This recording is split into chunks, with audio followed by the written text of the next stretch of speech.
The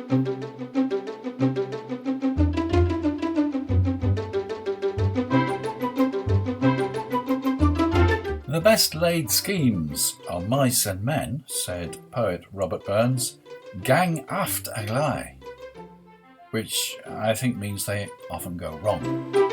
Hello, I'm Anthony Day, and this is the Sustainable Futures Report for Friday the 20th of November. This week it's all about scheming and plans. As I told you last time, this is the week when Prime Minister Boris Johnson will unveil his 10-point plan for a greener Britain. There's no shortage of advice. Business Green says he should take the opportunity to cull white elephants. The Climate Coalition issues its own 10-point plan, and last week we spoke at length about the 10 points planned by the IPPR, the Institute of Public Policy Research. At the time of writing, the Boris plan has yet to appear, but I hope it'll be available before the Sustainable Futures Report publication deadline. In the meantime, let's look at some other sustainability news. There's news from the National Audit Office, from the Treasury, and from the Committee for Climate Change.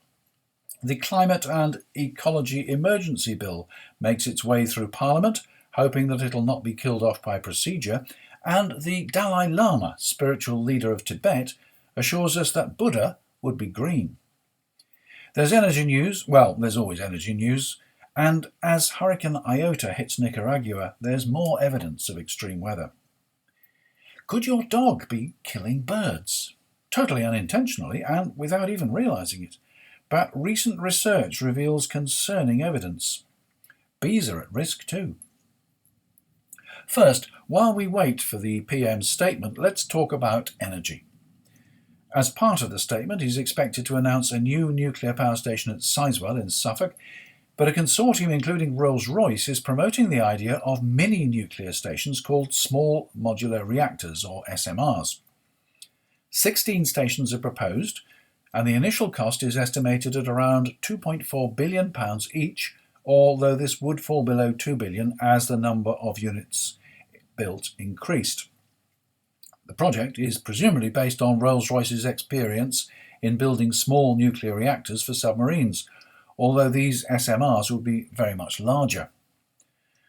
The consortium claims that the price per megawatt would be much lower than that produced by the full-scale schemes at Hinkley or at Sizewell, but of course it's all theoretical at this stage. Certainly the capital cost per unit will be a tenth or less of the cost of a Hinkley station, which is looking like a final bill of £25 billion or more. The SMRs would generate jobs by being built in Britain without French expertise or Chinese investment. The future for the project will depend heavily on government financial support. Will it feature in this week's announcement? Meanwhile, Vox.com returns to a topic which we've discussed quite often on the Sustainable Futures Report, geothermal energy. They say, the heat stored in the Earth's crust, known as geothermal energy, is carbon-free and effectively inexhaustible. There's enough of it to run all of civilization for generations, if it could be cost-effectively tapped. New drilling techniques, some involving lasers, can reach depths where water at nearly 400 degrees centigrade can be found. Even temperatures as low as 10 centigrade can be useful, and that can be found at little more than 3 meters below the surface. A major application for geothermal energy is heating and cooling of buildings. Superheated steam from the deepest bores could drive turbines to produce electricity. Laser drilling may make more and hotter water available, but the use of geothermal energy is already proven technology.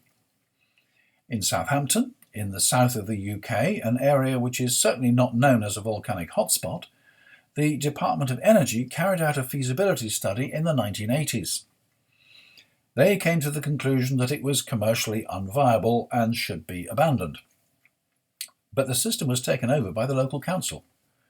According to Wikipedia, it initially supplied only the Southampton Civic Centre, but was gradually expanded to serve over 1,000 residential properties, as well as the West Quay Shopping Centre, the Royal South Hants Hospital, Solent University and the Carnival offices, and is part of an enlarged city centre district heating system that includes other combined heating, cooling and power sources. By 2007, the system had 11 kilometres of pipes and was producing 40 gigawatt hours of heat, 22 gigawatt hours of electricity, and 8 gigawatt hours of cooling per year, and it's still in operation.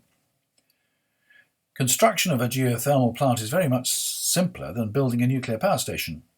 Operation is emission-free, and there are no toxic residues to clear up. Will geothermal be in the Prime Minister's plans? Spoiler, no. I mentioned last week that there were concerns that onshore infrastructure and connection points could obstruct the Prime Minister's planned expansion of offshore wind power. Scottish Power and National Grid, who were both complaining about these problems, are nevertheless working with RWE to build what's called an energy superhighway to bring the power to the coast.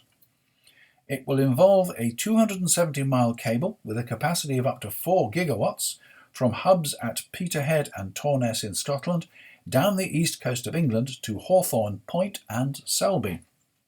Selby, presumably because of Drax, the UK's biggest power station, which must already have a major grid connection. None of the reports I've found explain how the cable will actually reach Selby, some 40 miles from the coast. Construction is expected to start in 2024, and the link will provide enough electricity for 4.5 million homes, a significant proportion of the 23 million homes in England. Transform, the Journal of IEMA, the Institute of Environmental Management and Assessment, reports a warning from the National Audit Office that the UK lacks a clear plan for environmental targets. The NAO said that the government's 25-year environmental plan remains a mixture of aspirations and policy commitments with varying and unclear timescales. In a report issued last week, it said, "It is now 9 years since the government first set an ambition for this to be the first generation to improve the natural environment in England, and there is still a long way to go before government can be confident that it has the right framework to deliver on its aspirations and ensure value for money from the funding it has committed to environmental projects." The NAO recognises that the demands of responding to the COVID-19 pandemic over the past 6 months have slowed the momentum it had started to develop, but progress was already slower than government had intended. Environmental issues are broad, interrelated and complex, so these are not straightforward challenges to address. But government needs to pick up the pace if it is to improve the natural environment within a generation. Maybe we'll learn more this week. There's no shortage of advice to the government. The Climate Change Committee will publish its recommendation on the level of the 6th carbon budget next month. This budget, required under the Climate Change Act, will provide ministers with advice on the volume of greenhouse gases the UK can emit during the period 2033 to 37.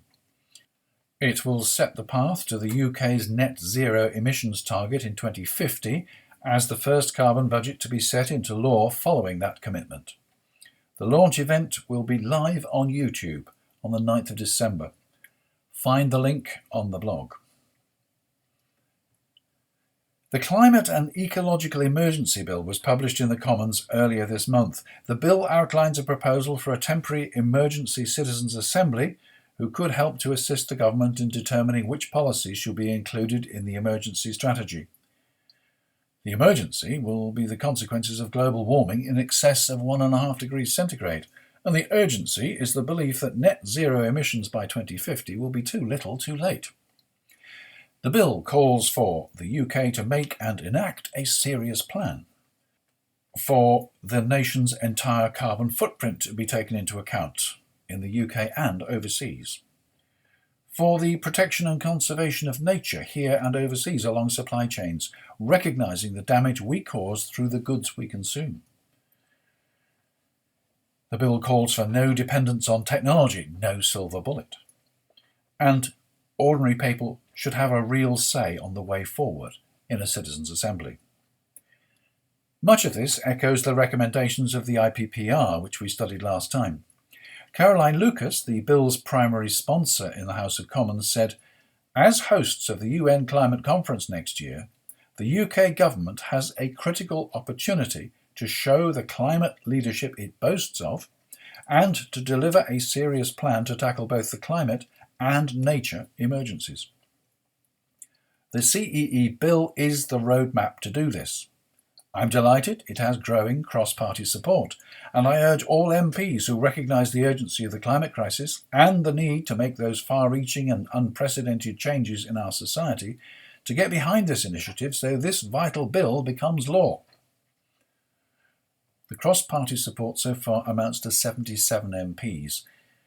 The CEE bill is a private member's bill, and the sad fact is that without government support, no private member's bill ever makes it into law. Having said that, at least debates on the bill will help to emphasise the importance of the issues.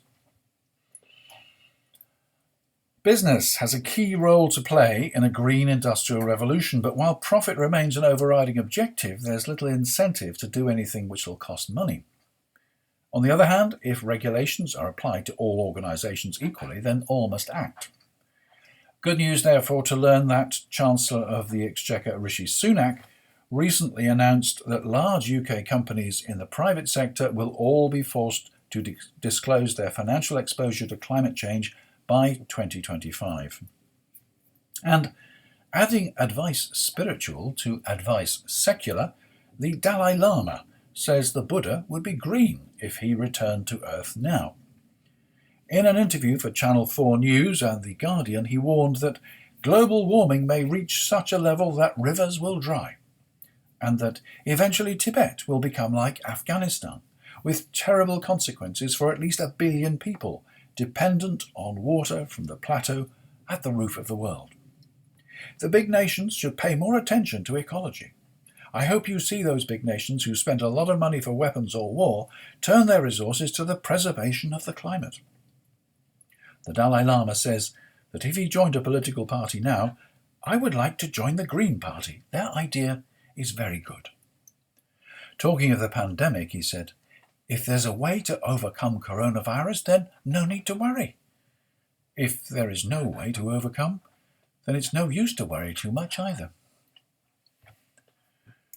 Up till now, it's been relatively easy for us in the prosperous West to think of the climate crisis as something which happens to other people.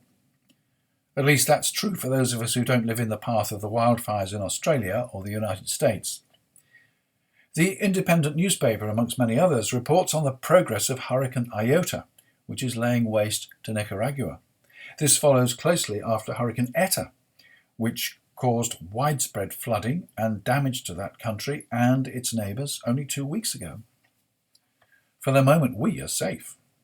But globalisation means that the supply chains on which we increasingly rely are just that, global. As remote countries suffer, we will begin to feel the consequences. Their climate crisis is our climate crisis. We won't be able to stop it, still less reverse it, but we may be able to slow it down if we act now. The Prime Minister's 10-point plan for a green industrial revolution has just been published. But before we get onto that, I wanted to share a story with you about fleas. I mentioned at the start that your dog could be killing birds, and doing that without knowing it. It all comes down to neonicotinoids. You may remember neonics. They are the insecticide used to coat crops such as oilseed rape and blamed for the wholesale destruction of bees. Now, research reveals that these chemicals are in commonly used treatments to rid dogs and cats of fleas. Apparently, 80% of domestic cats and dogs in the UK are treated against fleas, and the chemicals are finding their way into the nation's streams and rivers. Not only are these chemicals toxic to wildlife, they break down into even more toxic compounds. Treating one dog can release enough chemicals to kill 60 million bees. But when this chemical gets into watercourses, it kills the insects, which in turn are the food of birds. The birds may not be killed by the chemicals, but they may just starve. Apparently, there are no environmental regulations covering flea treatments for pets. Something must be done. And finally, that 10-point green industrial revolution. When I woke up on Wednesday morning, the papers were full of the Prime Minister's plans. Now, it's very interesting to know what The Guardian or the Financial Times or Business Green or any of the others may think, but I like to get back to the original document and bring you my own opinion. So I searched and searched and I searched. Turns out the press got an advance copy on Tuesday night and it didn't go into the public domain until Wednesday morning. I did eventually find it, so here's my take on what it says and a comparison with what other people said it ought to say. Point number 1, offshore wind. Producing enough offshore wind to power every home by 2030, supporting up to 60,000 jobs. If you read it carefully, it doesn't make sense, but we know what he means. There's nothing new there because he announced it in his Conservative Party conference speech. Point number 2, hydrogen. Working with industry, aiming to generate 5 gigawatts of low-carbon hydrogen production capacity by 2030 for industry, transport, power and homes, and aiming to develop the first town heated entirely by hydrogen by the end of the decade. Is this a departure from electric heat pumps? Are they going to use the offshore electricity to create the hydrogen by electrolysis? If so, why not just use the electricity directly to power the homes? One answer, of course, is that hydrogen can store energy when the wind doesn't blow. Point number 3, advancing nuclear as a clean energy source across large-scale nuclear and developing the next generation of small and advanced reactors which could support 10,000 jobs. They've clearly been listening to the consortium mentioned above. Nuclear's advantage is that it can run for weeks, if not months, at a steady output to provide base load. The disadvantage, apart from the complexity and vast cost of decommissioning, is that it is very expensive and recent projects have seen significant delays, cost overruns and technical problems. The SMRs are not yet proven. Point number 4. Accelerate the transition to electric vehicles and transform our national infrastructure to better support electric vehicles. Just replacing petrol cars with electric cars will do nothing for road congestion or for the pollution created by tyres and brakes. We need to rethink transport. If cars capable of receiving a hyper-rapid charge become the norm, we'll find that curbside charging points will be a wasted investment. The signs are that hyper-rapid chargers can refuel new electric cars in little more time than it takes to fill a petrol tank. We need to take care that infrastructure investment is not overtaken by technology. Point number 5, a commitment to public transport, cycling and walking. Let's see the details. Number 6, research projects for zero-emission planes and ships. Planes are likely to be particularly difficult to decarbonise. The global airline industry accounts for only 2 to 3% of global emissions. There are more important priorities, surely. Point 7, making our homes, schools and hospitals greener, warmer and more energy efficient whilst creating 50,000 jobs by 2030 and a target to install 600,000 heat pumps every year by 2028. Again, let's see the detail, particularly where these 50,000 jobs are coming from. And 600,000 heat pumps per year. This will reduce the nation's reliance on gas for home heating, although it will take nearly 40 years to equip the UK's 23 million homes. No, that's England's 23 million homes. Having looked into this in some detail, I find that since heat pumps work at lower temperatures than gas boilers, you need bigger radiators to get the same effect, and you also need a separate hot water cylinder. Who's going to pay for all this? The first step must be retrofitting insulation to stop heat leaking out before changing the system for pumping heat in. Number 8, becoming a world leader in carbon capture and storage with a target to remove 10 megatons of carbon dioxide from the atmosphere by 2030. That's a hostage to fortune. I'll be delighted if we do succeed in making carbon capture and storage work. The IEA, the International Energy Agency, has said that we can't achieve net zero emissions without carbon capture and storage. Former Chancellor George Osborne offered a fund of £1 billion to any organisation that could successfully develop carbon capture and storage. He withdrew it shortly afterwards. The Prime Minister has again promised £1 billion for carbon capture and storage between now and 2030. Number 9. We are going to protect nature, plant trees and create many more jobs. Another very worthy objective, but once again, the devil will be in the detail. And number 10. Developing the cutting-edge technologies needed to reach these new energy ambitions and make the City of London the global centre of green finance. Another green investment bank? This was one of the recommendations of the IPPR. Let's see it happen.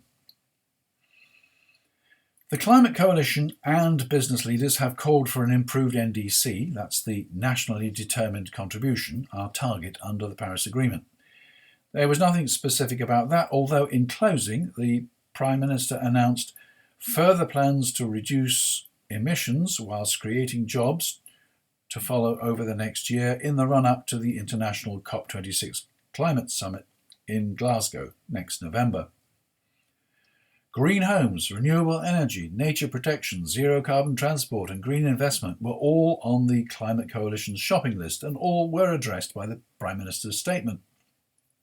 This was an announcement of strategy, and although some deadlines and investments were mentioned, a tremendous amount of detail remains to be seen. There was nothing about cutting overseas investment in fossil fuels or about protecting global ecosystems. There was nothing like the net zero and just transition delivery bodies suggested by the IPPR.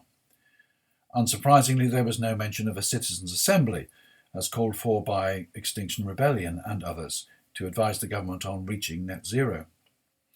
Greenpeace cautiously welcomed the statement, but Ed Miliband, MP, Labour's Shadow Business, Energy and Industrial Strategy Secretary, said, "The funding in this long-awaited announcement doesn't remotely meet the scale of what is needed to tackle the unemployment emergency and climate emergency we are facing, and pales in comparison to the tens of billions committed by France and Germany." The general consensus is that the plans amount to an investment of about £12 billion, much of which has already been announced. That's the amount spent on the test and trace system. It's considerably less than the £100 billion allocated for the so-called Operation Moonshot mass coronavirus testing project, although arguably it's even more important than that. It's not a lot more than the UK's net £8 billion contribution that we used to pay as a member state of the EU. The government, of course, plans its investment as seed capital, which will encourage the private sector to provide the majority of the funds needed. Labour's position is that we can't wait to see if that happens, and so should invest £30 billion of public money right now. There's no doubt that action is urgent. And so, as we wait to see how all these plans will be realised, I will draw another episode of the Sustainable Futures Report to a close. Thank you for listening. Thank you for listening in ever greater numbers. If you haven't looked at the new website, which is where you'll find the blog and all the links to the sources for these podcasts, you can find it at sustainablefutures.report. Yes, that's a .report domain, not .com, so sustainablefutures.report. And I believe there's now a facility for you to add a comment at the end of each episode. Of course, you can always write to me directly, and thank you to those who have done with suggestions and ideas. As always, it's mail at anthony-day.com. Thanks to my patrons for your continuing support and ideas. If you would like to be a patron, all the details are at patreon.com/SFR, which is patreon.com/SFR, and there's also a link to Patreon from the new website. So that's it for this week. Still another episode to come in November, and after that we start running up to Christmas. In these uncertain times, that's another story. Anyway, have a good week. This is Anthony Day. That was the Sustainable Futures Report, and I'll be back next time. Oh, but just before I go, let me tell you about a lecture to be given at the Yorkshire branch of the Royal Meteorological Society entitled Air Quality and Health Impacts of the Saddleworth Moor and Australian Wildfires. It's online on the 10th of December. The link to register is on the blog. That's it.